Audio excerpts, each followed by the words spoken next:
Escenario de un ataque armado que dejó como saldo 3 hombres heridos con arma blanca. Estos fueron identificados. Estas son sus primeras palabras a salir libre, presidente. Muy feliz, lo que podrán imaginar todos. Y tranquilo, vamos al aeropuerto ahorita para tomar el vuelo hacia Dallas, después de Guatemala. Se pueden observar columnas de personas que han llegado a diferentes partes del interior del país por esos recuerdos y esos beneficios que dejó en su gobierno. Al cumplirse un año de su regreso, Alfonso Portillo analiza en Sonora cuáles son los intereses y componendas que no permiten que Guatemala termine de transformarse. Jueves 25 de febrero a las 7 de la mañana aquí en Sonora, porque Sonora es la noticia.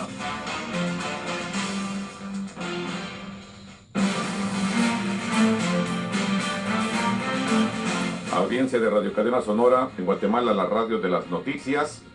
Está con nosotros el expresidente de la República, Alfonso Antonio Portillo Cabrera. Transmitimos por 30 frecuencias vía satélite y también por Sonora TV, canal 19 de la televisión abierta. Expresidente Portillo, gracias por regresar a la Casa del Pueblo, también la casa. Muchas gracias, Arnulfo. Muy emocionado, muy contento, agradeciendo a Dios estar cumpliendo un año de mi regreso después de 5 años de encarcelamiento, y realmente es una bendición lo que he vivido en estos 365 días de mucho cariño, de mucha solidaridad, de mucho apoyo, y agradezco a Dios y al pueblo de Guatemala que hoy estemos celebrando un año de mi regreso. Muchas gracias. Justamente un año. Un año. Sí. Presidente, ¿a qué se ha dedicado en estos 12 meses, expresidente? Bueno, varias cosas.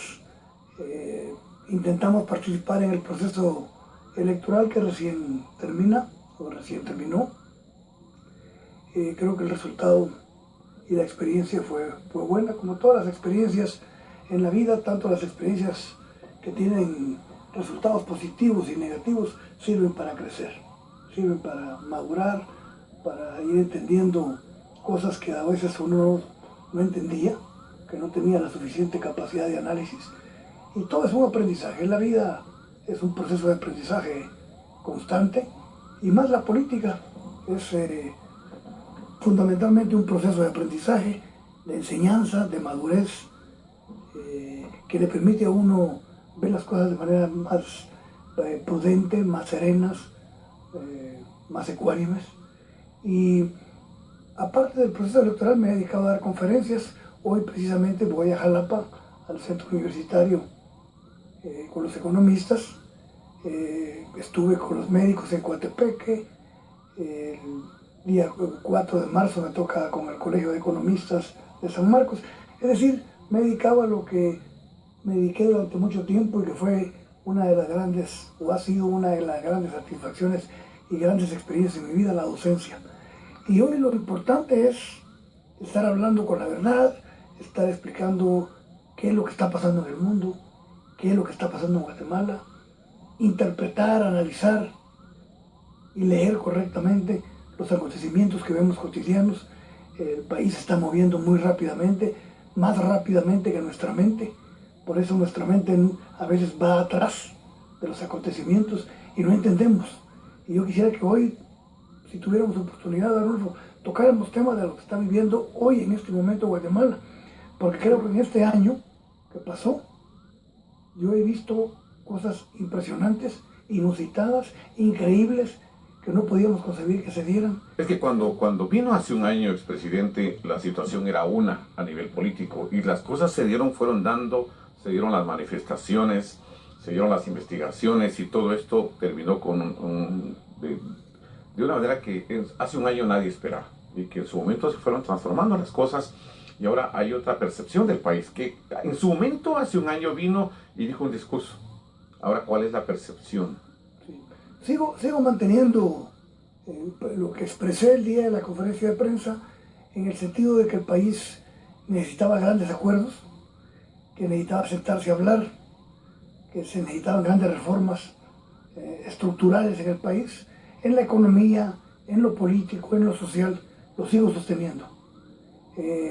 Sin embargo, veo con cierto escepticismo el hecho de que muchos guatemaltecos no hemos entendido lo que estamos viviendo. Ni en la clase política, ni en la clase empresarial, ni en los sindicatos, ni en el movimiento popular. Es decir, seguimos viendo a Guatemala desde nuestro punto de vista, desde nuestros intereses, desde nuestras perspectivas, y perdemos el contexto, perdemos la totalidad de lo que está pasando en Guatemala. Guatemala está cambiando de manera impresionante, y lo podemos ver en hechos grandes y en hechos pequeños, ¿verdad?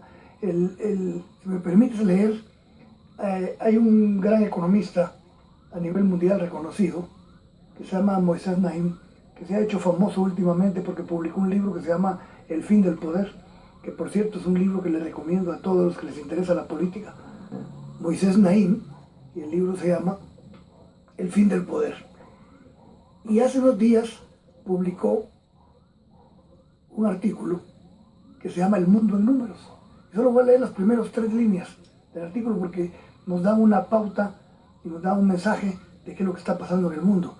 Y dice, el mundo, así empieza el artículo, el mundo está cambiando a tal velocidad que nos es difícil procesar, interpretar y digerir la magnitud de esas transformaciones. Y más aún, anticipar sus consecuencias. Es decir, hay dos cosas que están sucediendo. El mundo está cambiando aceleradamente y nuestra mente no tiene la capacidad para entender lo que está pasando, de tan rápido que pasan y de tan profundos que son, que nuestra mente, que está acostumbrada a cierto estatus, a cierto contexto, a cierto ambiente, cuando se cambia esto, la mente le ha costado adaptarse. Pero lo más grave, dice Moisés Naim, es que ni siquiera somos capaces de prever las consecuencias de estos cambios. Es lo que está sucediendo en Guatemala. Guatemala está cambiando exageradamente y me alegra mucho porque hace unos 20, 25 días platicando con el jefe de gabinete de las Naciones Unidas, que es un guatemalteco de gran prestigio y de gran renombre, Edmund Mulet, me decía que según los números que tenía las Naciones Unidas, el único país en el mundo que no había avanzado, es decir, que no solo no había avanzado, sino que había retrocedido en los indicadores sociales, se llamaba Guatemala. Y entonces hoy, cuando vemos estos cambios, estoy segurísimo que van a ser cambios para mejorar, van a ser cambios para fortalecer las instituciones y van a ser cambios para que Guatemala empiece a formar parte del concierto de los países democráticos, civilizados y con mejores grados de desarrollo. Y no todos entienden, dice justo Moisés Naim, alcanzamos a comprender e interpretar estos acelerados cambios. Bajo la perspectiva de Alfonso Portillo, ¿qué sectores no se atreven al cambio, no se suman a este cambio? Porque ya vemos el cambio en la clase política que vamos a tener que analizar, la política tradicional que ya se está quedando poco a poco atrás, y para que algunos las elecciones pasadas fueron la tumba de algunos partidos políticos y de algunos personajes. Pero ¿qué sectores no se suman a este cambio que es tan urgente para el país? Bueno, la vez pasada que estábamos platicando, que conversamos sobre temas similares a estos, Arnulfo,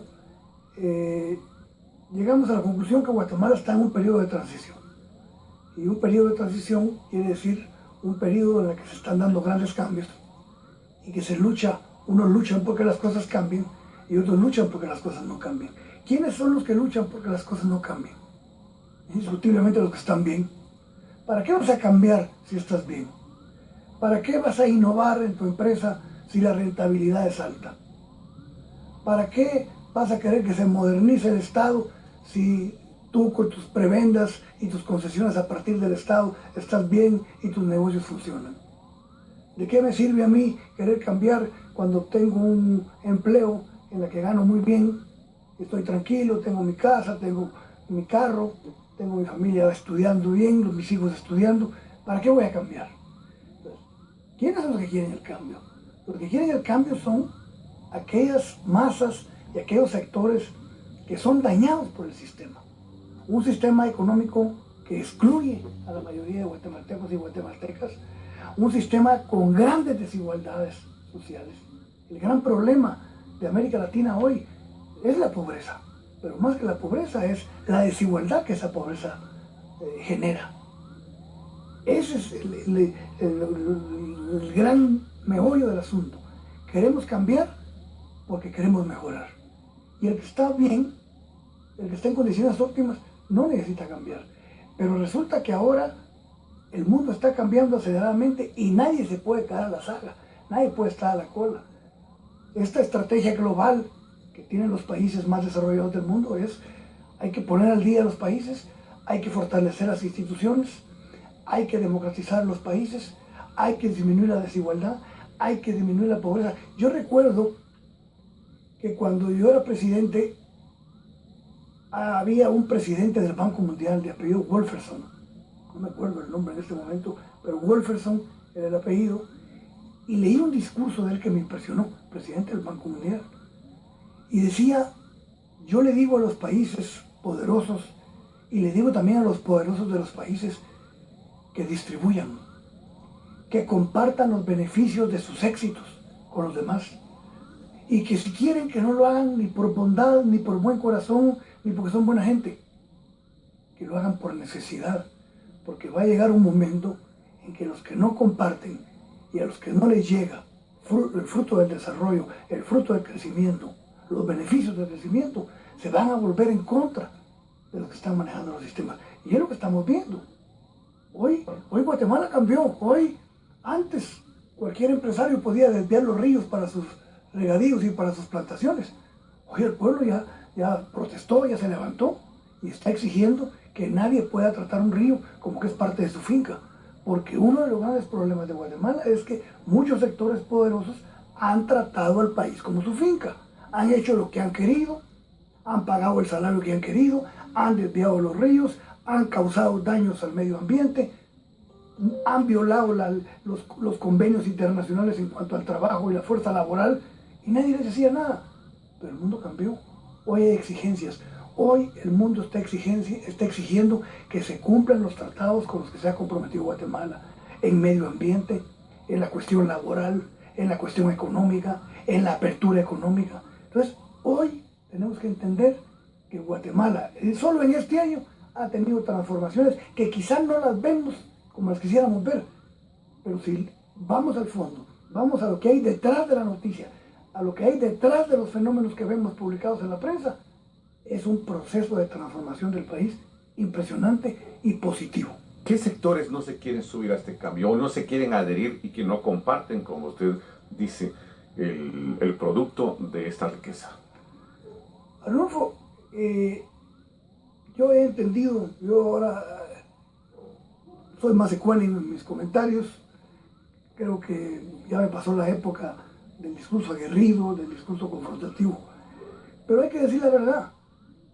El mundo, en cuanto a ciencia y cuanto a tecnología, ha avanzado de una manera que uno no se podía imaginar. Simplemente ves un aparato telefónico hoy con todas las cualidades que tiene, todas las cosas que se pueden hacer con un teléfono. Impresionante, impresionante. El mundo ha avanzado en cuanto a investigación científica, en cuanto a investigación tecnológica, que van de la mano porque la investigación científica conduce a los resultados tecnológicos. Y Guatemala está como paralizada. Seguimos dependiendo de productos primarios que están vinculados directamente a la agricultura y a la tierra. Hoy Guatemala sigue dependiendo del azúcar, del café, del cardamón, de la palma africana, del aceite de palma africana. Es decir, y el mundo ya no es eso. El mundo hoy es, el país tiene que transformarse estructuralmente, tiene que innovarse tecnológicamente, tiene que competir en un mundo globalizado, en un mundo que el mercado se ha convertido en una guerra en el sentido de que se tiene que competir con calidad y con precio. Entonces, los sectores vinculados al agro, como están bien y como les ha ido bien, no tienen necesidad de innovar. Y hoy, estos son sectores que tienen que entender que Guatemala tiene que ponerse al día en el concierto de los países que van en el camino del desarrollo, ¿verdad? Entonces, hay que invertir mucho en capital humano. Yo, por ejemplo, te diría una cosa, Arnulfo. Ojalá que quienes me estén escuchando hoy, de la clase política, de la clase empresarial, y todo el que le interesa el futuro de Guatemala haya leído el plan de la prosperidad, ese plan para el Triángulo Norte, que es de una parte de una agenda global en la que están comprometidos Honduras, El Salvador y Guatemala. Justamente por eso está el presidente Jimmy Morales en Estados Unidos. Exactamente. El plan de la prosperidad hay que leerlo, hay que estudiarlo. Hay que estudiarlo porque ahí están las grandes líneas de hacia dónde quiere la comunidad internacional, hacia dónde quiere el mundo que vaya el Triángulo Norte. Yo lo he estado leyendo con mucho detenimiento. Hoy precisamente voy a centrar en este plan de la prosperidad mucha de mi exposición en la universidad, porque creo que ahí están las grandes líneas estratégicas. Ahí nos están diciendo, señores, la economía como ha venido funcionando en sus países ya no puede seguir. Señores, las instituciones tienen que reformarse porque ya no responden a las necesidades de un país moderno y de un país civilizado. Señores, hay que invertir en capital humano. Señores, hay que garantizar la seguridad y la justicia. Esos son los grandes cambios, esos son los grandes ejes de transformación. Y yo le agregaría, señores, hay que pagar impuestos. Los que tengan que pagar, los que ganen más, que paguen más. A nuevo, cuando tú lees en las líneas estratégicas de acción del plan de la prosperidad, se plantea 4 objetivos. Y el primer objetivo dice, dinamizar el sector productivo para crear oportunidades económicas. Repito, dinamizar el sector productivo para crear oportunidades económicas. ¿De qué nos está hablando? Apertura económica, competencia, pago de impuestos, fortalecimiento del Estado, un Estado eficiente. Y cuando te habla el objetivo 4, que va en conjunto todo, que es coherente, dice, fortalecer las instituciones para aumentar la confianza de la población en el Estado. Hoy la población no tiene confianza en las instituciones. Y no nos hagamos... Pese a las reformas que se han logrado poco a poco. Sí, pero yo quería decir esto, no nos hagamos los inocentes decir, este es el responsable. La clase política es la responsable. El sector empresarial es el responsable. Los sindicatos son los culpables. No, aquí todos hemos hecho este país. Cada quien hemos puesto nuestra colaboración para el desbarajuste, para el desequilibrio y el deterioro de las instituciones. La clase política, la clase empresarial, los sindicatos, todos hemos contribuido. Los militares, hemos contribuido al país que tenemos. No nos señalemos, no caigamos en el jueguito de que tú tienes la culpa y yo soy inocente. Los mismos medios de comunicación. Así es, todos. Los medios de comunicación tienen responsabilidad. Un medio de comunicación que hace gran escándalo por un acto de corrupción en el sector público, pero que solo saca la noticia de un hecho de corrupción en el sector privado y después ya no saca nada, ese es un hecho de corrupción. ¿Por qué no se le da el mismo trato a la corrupción pública como a la corrupción privada? ¿Qué es lo que estamos viendo, por ejemplo, hoy con una empresa que está acusada de estar manejando y haciendo fraude con la devolución de los créditos fiscales? ¿Qué demuestra esto? Demuestra simple y llanamente que la corrupción es de todo el sistema, que la corrupción no solo es de que el político se enriquece o hace negocios, la corrupción es del sector privado, es del sector público, es de la clase política, es del sindicalismo. Todos tenemos responsabilidad porque todos hemos pensado solo en nosotros, en nuestros propios intereses. Entonces, hoy lo que tenemos que entender es que tenemos que construir, aquí está el plan, tenemos que construir un país, aquí están las grandes líneas estratégicas de lo que tenemos que hacer. Fortalecer el Estado. Hoy acabo de mandarle un mensaje a un amigo y le dije, tienen que fortalecer el Ministerio de Agricultura. Desde que el presidente Arzú empezó a destruir instituciones como el Ministerio de Agricultura, hoy el Ministerio de Agricultura es una caricatura. El ministerio más importante porque tiene que ver con la alimentación del pueblo, con la producción de alimentos. Y entonces tenemos que fortalecer las instituciones. Miren lo que se convirtió la SAT. ¿Con qué intención se creó la SAT? Se creó la intención, primero, de crear un ente autónomo que no tuviera que estar viendo con la administración de un Ministerio de Finanzas, sino que se encargara única y exclusivamente de los ingresos del Estado. Que no tuviera manejo político, que fuera un manejo eminentemente técnico, eficiente y efectivo. ¿En qué paró? La SAT paró en un ente cooptado, capturado, secuestrado por grupos de poder económico y lo convirtieron en una basura. Hoy la SAT tiene que reformarse. Ahí está el plan. Parece que hay un proyecto de reforma de la SAT. Yo no lo he leído. Pero cuando hablamos de reforma, lo primero que tenemos que preguntarnos es, ¿reforma para qué? Sí, un paréntesis ahí. Línea 1, capturas. ¿Y la línea 2? Bueno, ya empezó la línea 2. Ya empezó. Según tengo entendido, vienen más empresas. La devolución del IVA, la devolución del crédito fiscal se convirtió en un gran negocio, tanto para los políticos como para el sector privado. Eso no lo podemos negar. Veníamos oyendo desde hacía muchos años, durante mi gobierno incluso. ¿Por qué se enojaron conmigo? Porque yo no devolví el IVA, y lo hice con toda intención. Sabía yo que el IVA se había convertido en un negocio. ¿Cuántos supuestos o pseudos exportadores en el país solo exportan en el papel? Y no solo no pagan impuestos, sino que todavía el Estado les tiene que devolver impuestos que ni siquiera pagaron por cosas que ni siquiera exportaron. Entonces, la gravedad había llegado a tal deterioro. La situación institucional había llegado a tal deterioro, a tal nivel de desprestigio y de corrupción, que hoy está haciendo aguas por todos lados. Hoy nadie cree en las instituciones, nadie cree en el Poder Judicial. La Corte de Constitucionalidad completamente cuestionada y en duda ante la población. El Legislativo también, el Ejecutivo, para donde voltees a ver. Hay una crisis institucional, hay una crisis de gobernabilidad y en esa crisis somos responsables todos, hermano. Después de estas empresas, el sistema bancario. El sistema bancario. Yo puedo decir, sin ser soberbio ni prepotente, lo digo con humildad, pero lo digo no como reconocimiento de mi persona, sino con reconocimiento a los grandes técnicos y a los grandes financieros, expertos financieros, que hicimos una reforma financiera en el país que es la más avanzada de toda Centroamérica y en comparación con algunos países de América del Sur, también avanzada, reconocida por el Banco Interamericano de Desarrollo, por el Banco Mundial. Tenemos un sistema financiero estable, fuerte, pero no tenemos un sistema financiero que sea el gran instrumento o el gran mediador entre la inversión, la producción y el empleo.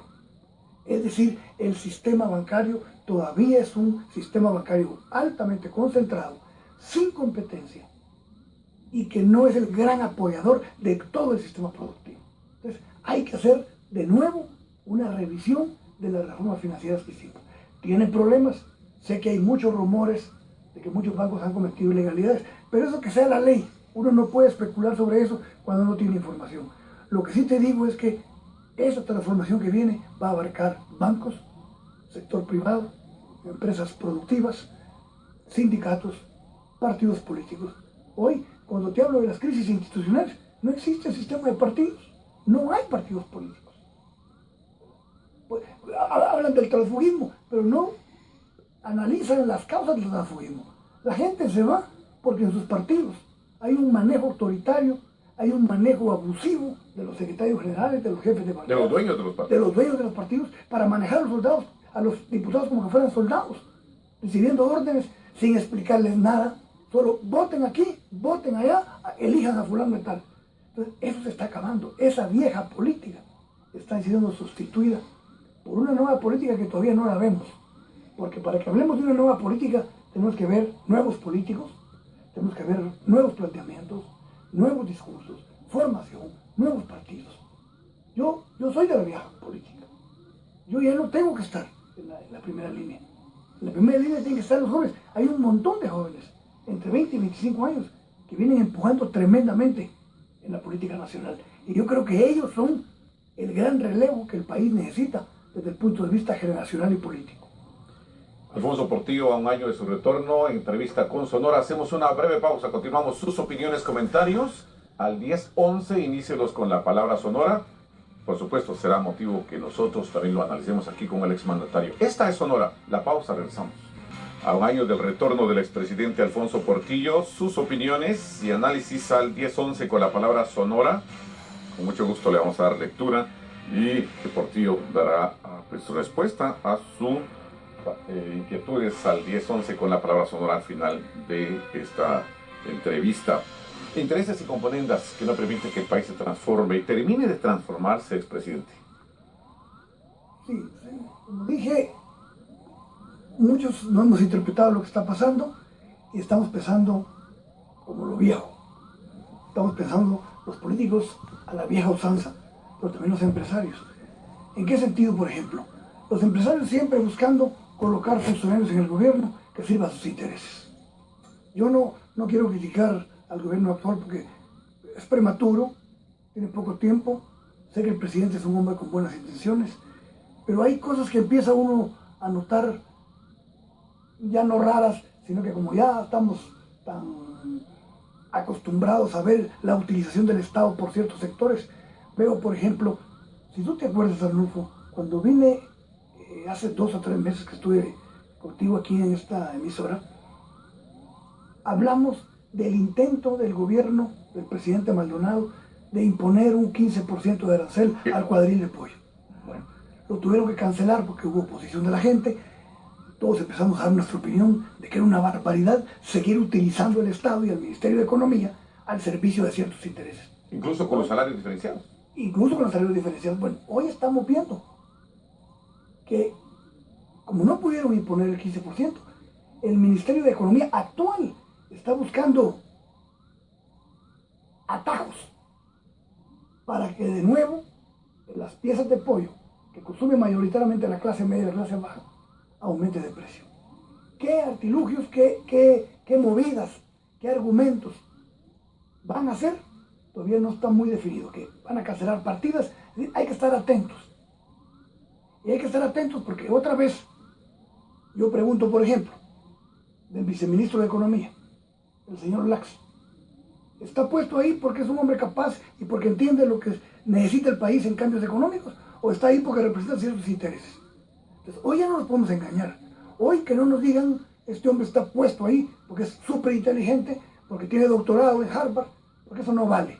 Aquí lo que vale es qué intereses están representando. Y si el sector privado o ciertas partes del sector privado cree que va a seguir utilizando las instituciones del Estado, está completamente equivocado. Cambió la cosa. Hoy estamos bajo la lupa todos. Poder Ejecutivo, Poder Legislativo, Poder Judicial, Corte de Constitucionalidad. Hoy viene ya la disputa por la Corte de Constitucionalidad. ¿Qué es lo que queremos en la Corte de Constitucionalidad? No queremos una Corte de Constitucionalidad que se convierta o que siga siendo la castradora de las políticas públicas. Y siguen todavía postulándose los mismos. Entonces, en eso ha derivado, en eso ha degenerado la Corte de Constitucionalidad. ¿Ya de qué sirve que el Congreso legisle y haga buenas leyes si la Corte es la que da la última palabra, la Corte de Constitucionalidad, castrando las políticas que deberían de fortalecer políticamente el Estado, fortalecerlo financieramente y fortalecerlo en el trabajo social o en las políticas sociales? Entonces, las cosas cambiaron y hoy estamos atentos y hoy la población despertó. El pueblo de Guatemala, por los cambios que vivió, que es una bendición que los haya vivido, haya venido yo y haya visto a la sociedad civil en las calles, los jóvenes, los estudiantes universitarios, las universidades distintas que ni siquiera hablaban antes, hoy confluyeron, hoy estuvieron en esta coyuntura importante que provocaron cambios. Pero los cambios van, esto no para. Esta inercia transformadora que está viviendo el país no va a parar. Y una de las transformaciones importantes es el Estado ya no puede ser utilizado en beneficio de ciertos sectores y de ciertos grupos. Y si hay todavía resabios del pasado y todavía seguimos viendo utilización de poderes del Estado, de ministerios y de políticas del Estado en beneficio de ciertos sectores, la obligación es denunciarlos. Yo no veo en el Congreso que alguien se haya preocupado hasta este momento, empezando por la Comisión de Economía, de llamar al ministro de Economía y al viceministro de Economía que expliquen cuáles son las movidas que están implementando para que se aumente el precio del pollo. Porque si salen con el argumento de que eso va a resultar para ingresos beneficiosos del Estado, eso es mentira. El Estado no se va a beneficiar con que sube el precio de un producto importado. Alguien se va a beneficiar en el sector privado. Si se beneficia o si se utiliza la política económica en beneficio de ciertos sectores y para encarecer la comida de la gente de Guatemala. Usted puede participar interactuando en nuestra cuenta de Twitter, @sonora969, Vamos a en un instante a trasladarnos al estudio B, más adelante con Leslie Pérez para leer los mensajes que están llegando al Twitter, @sonora969, para que usted también se agregue a esta entrevista y también su opinión es muy importante y por supuesto para analizarlo aquí en esta entrevista con el expresidente Alfonso Portillo Cabrera. Estamos en una nueva pausa breve y continuamos con esta entrevista con el expresidente Portillo Cabrera a un año de su retorno. Cabrera, a un año de su retorno, el exmandatario del 2000 al 2004, ¿qué hay a los mensajes de texto al 1011 con la palabra Sonora y también lo que dicen los seguidores de la cuenta de Twitter, @sonora969? Leslie Pérez, buenos días, le escuchamos en torno a lo que dicen los oyentes de Radio Sonora sobre el 1011. Vamos a estar con usted en unos instantes en lo que recopilamos los mensajes al 1011 y también a la cuenta de Twitter, @sonora969. Intégrese con nosotros en esta entrevista. El presidente Portillo, la ley de competencia para Guatemala en este marco de transformación. Fundamental. Además, contra el tiempo. En los acuerdos con la Unión Europea, Guatemala se comprometió a tener una ley de competencia antes del 30 de junio. Es decir, estamos contra el tiempo. Antes del 30 de junio, Guatemala tiene que tener una ley de competencia. ¿Por qué es importante bajo el punto de vista económico? Antes de decirte por qué es importante, te diría que una de las muestras, de los mejores ejemplos, de cómo los intereses económicos de ciertos grupos se siguen imponiendo en la política estatal, es que Guatemala es el único país de América Latina que no tiene ley de competencia. Y se han hecho seminarios, las universidades discuten sobre la competencia, hay universidades cuyo lema es la libertad económica, el libre mercado, pero en el discurso, en la práctica, fortalecen los monopolios, la concentración de capitales, los oligopolios y promueven la desigualdad. Tiene que haber una ley de competencia. ¿Por qué? Cuando yo implementé política económica comercial, en el sentido de que había que impulsar la competencia para que mejoraran los precios. Porque en un mercado monopólico, el pueblo lo sabe, el pueblo lo entiende. Me lo han dicho a mí. Cuando en un mercado existen uno o dos productores o vendedores dominantes, hacen lo que quieren con el precio. Hoy tenemos en Guatemala estructuras oligopólicas, verdaderos carteles que se ponen de acuerdo en el precio. Y el que paga las consecuencias es el pueblo, que disminuye su capacidad de compra y su capacidad de consumo. Entonces, hoy en el mundo la promoción de la competencia es no solo para mejorar en cuanto a eficiencia, en cuanto a competencia, sino en cuanto a calidad, en cuanto a precio y en cuanto a mejorar la capacidad de adquisición del pueblo consumidor, de la gente que consume. Entonces, falso, una de argumentos que usaban, que ya no tienen validez, los argumentos de que iban a quebrar empresas, de que se iba a generar más desempleo, falso. El mercado de trabajo se adapta a las circunstancias económicas que tenga que enfrentar. La competencia, ¿cuál fue el error? Y que yo hoy lo reconozco.